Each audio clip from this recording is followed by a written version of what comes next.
Hi hello welcome back to Raji గారి రుచులు. ఇవాళ వీడియోలో టమాటా పప్పు ఎలా చేయాలో చూద్దాం. ఇది చాలా రుచిగా చాలా టేస్ట్ బాగుంటుంది. చాలా సింపుల్గా కూడా అయిపోతుంది, అంత ఈజీగా ఉంటుంది కూడా.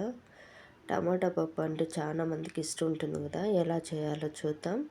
ముందుగా ఒక కప్పు కందిపప్పు తీసుకొని కడిగి నీట్గా పక్కన పెట్టేసుకుందాం. అలాగే అర స్పూన్ వరకు పసుపు వేసుకొని మూత వేసి ఒక 4-5 విజిల్లు మెత్తగా వచ్చేంత వరకు ఉడికించుకుందాం.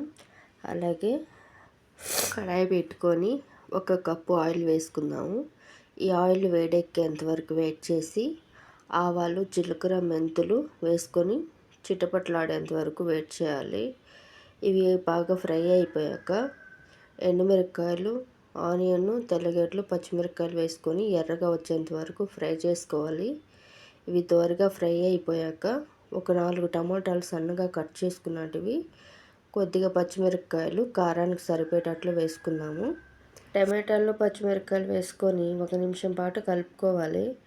ఇలా కలుపుకున్నాక ఉప్పు కూడా వేసుకుందాం. టమాటాలు త్వరగా మగ్గిపోతుంది కాబట్టి ఉప్పు అడుగంటకుండా కరిగిపోయేంత వరకు కలుపుకుందాము.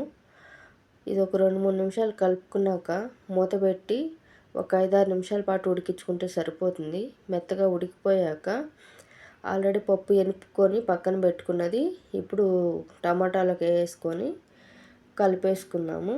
ఇది ఒకరోజు బాగా అడుగంటకుండా కలుపుకొని చింతపండు పులుపు మన పులుపుకి తగ్గట్టు వేసుకుంటే సరిపోతుంది. పులుపు తినే వాళ్ళు కొంచెం ఎక్కువ వేసుకోవచ్చు, లేదా తక్కువైనా వేసుకోవచ్చు, అది మీ ఇష్టము. అలాగే కొద్దిగా వాటర్ కూడా వేసుకొని బాగా కలిపి ఒక 2-3 నిమిషాల పాటు బాగా పొంగిపోయేంత వరకు ఉడికించుకోవాలి. బాగా ఉడికితేనే మంచి టేస్ట్ వస్తుంది కాబట్టి మూత పెట్టి ఒకసారి ఒక 5-6 నిమిషాల పాటు బాగా పొంగు వచ్చేంత వరకు ఉడికించుకుందాము. పైన ఈ తెల్ల పొంగు లేకుండా బాగా ఉడికిపోయాక కొద్దిగా కొత్తిమీర వేసుకొని 1 నిమిషం కలుపుకొని దించేసుకుంటే వేడివేడి టమాటా పప్పు రెడీ అయిపోతుంది. మీరు ఒకసారి ఇలా ట్రై చేయండి, ఖచ్చితంగా మీకు నచ్చుతుంది. దీంతోపాటు ఆమ్లెట్ కూడా వేసుకుందాము.